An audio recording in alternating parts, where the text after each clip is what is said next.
Wednesday, March 7th, 2018. Snow. Guess no work for me today.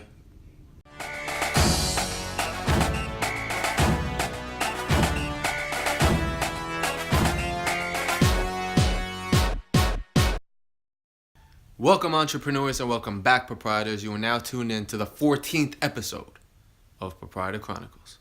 I know I spoke last week about not knowing whether or not I wanted to move forward with the whole vlogging thing if I wasn't going to actively keep up with it, and it was a fair question and everything like that, but I decided that I'm going to start keeping up with it more often because it just helps tell the story of my company, of myself, and it's just another way to branch out and reach more people. So I'm going to start showing you guys a lot more stuff. I'm going to make it a mission of mine to kind of document more than create. I talked about it last week, but anyway, we're moving forward with it. I know in the past I've spoken about reselling things on eBay, my eBay store, garage sales, Dollar Tree stores, and shit like that. I have an eBay store on eBay, obviously, that I just resell shit. So anything from in my room, like last week you saw me sell shit from my closet.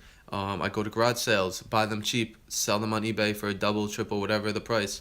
I used to go to Dollar Tree stores, dollar stores in general. Just go buy things for $1 and flip them for $5. Shout out Gary V. I feel like every week I'm shouting at Gary V, but he deserves it. So with an eBay store, the number one way to sell is when people search your shit. So it's pretty much SEO, right? So if you have a company, somebody search Google, they find your company. If you're selling, I don't know, fucking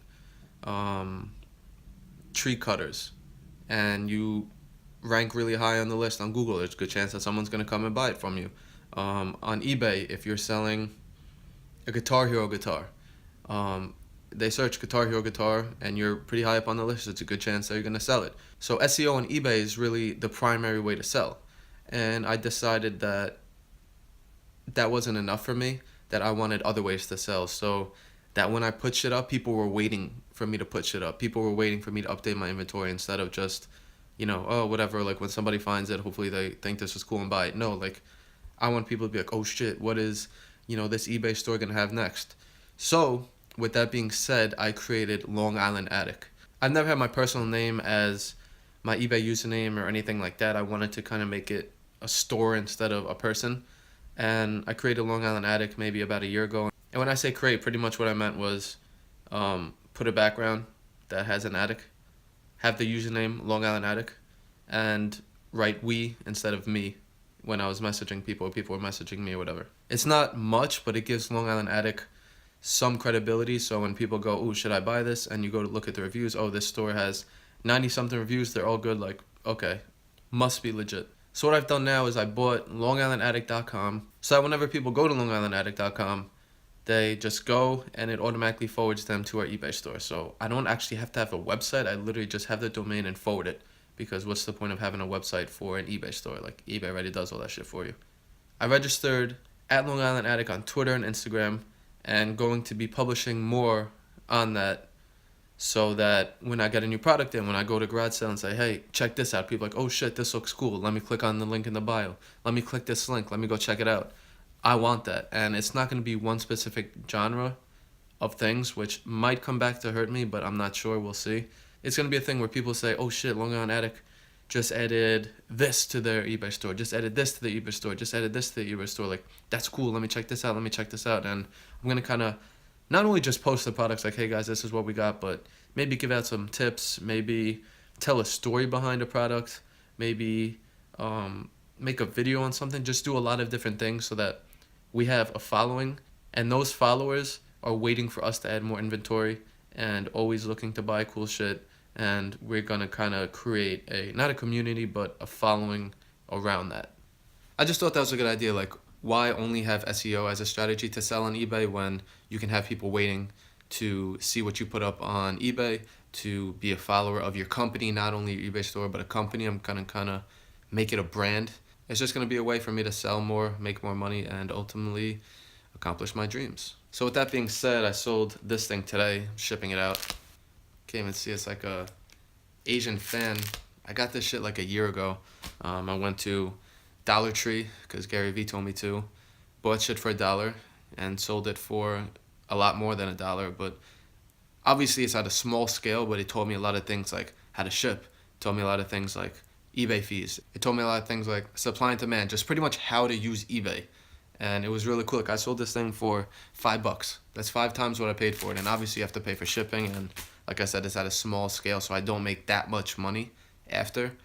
But just the fact that I went through that experience. I started off at a small scale, and now I sold things worth like $700-800 on eBay. So, just I would recommend doing that if you're trying to get into that eBay thing, just an extra way to make money on the side.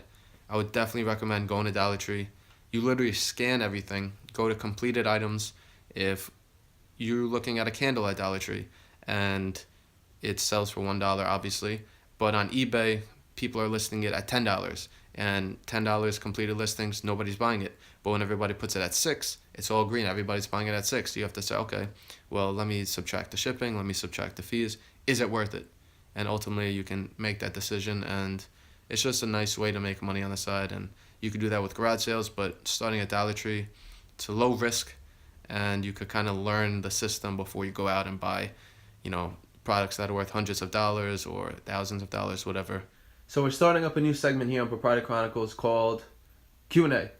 No fancy nickname or anything like that, but every Friday on our Instagram store, we're going to post a picture. Hey, if you have any questions about entrepreneur-related things or eBay things or mindset things or just anything related to anything we talk about, shoot us a message on Instagram. You'll see it every Friday. We'll give you the opportunity. This is your reminder. If you have any questions, slide in our DMs right now, and we will answer it on our vlog. So this week's question comes from @MJ_news_ on Instagram. They ask, how do you advertise your business? So this is a very general question. I'm going to talk about it related to how we advertise our business. So it's different for everybody else, obviously. I would say the main thing is know who your target audience is, know how to reach them, and know what they like, or be empathetic towards their feelings and how they think. So for example, if your audience is older demographic, you're going to want to go to Facebook, you're going to want to go to Google, magazines, shit like that. But if you're trying to reach millennials and just other younger generations like we are, hit up Instagram, think about Snapchat, think about Twitter, and that's kind of the places we focus on. More Instagram because our shit is more visual and everything like that, but I guess that's my answer. Just know who your target audience is, know where to find them, and then tell your story empathetically so that they can understand what you guys do, what you stand for, and how you can bring any value to them whatsoever. So that'll do it for this episode of Proprietor Chronicles. Remember, every Friday from now on, go to our Instagram, check out our story. We'll let you guys know we're open for questions, and I kind of want to make this a more interactive thing where you guys go on and say, oh shit, he answered my question, or oh, that's really interesting, I didn't think about that question, or just anything like that. So kind of communicate more with you guys. So hit us up on social media @ProprietorLS on Twitter and Instagram, Facebook.com/ProprietorLS, and go search Proprietor TV on YouTube and you'll find us. I'll see you guys next week.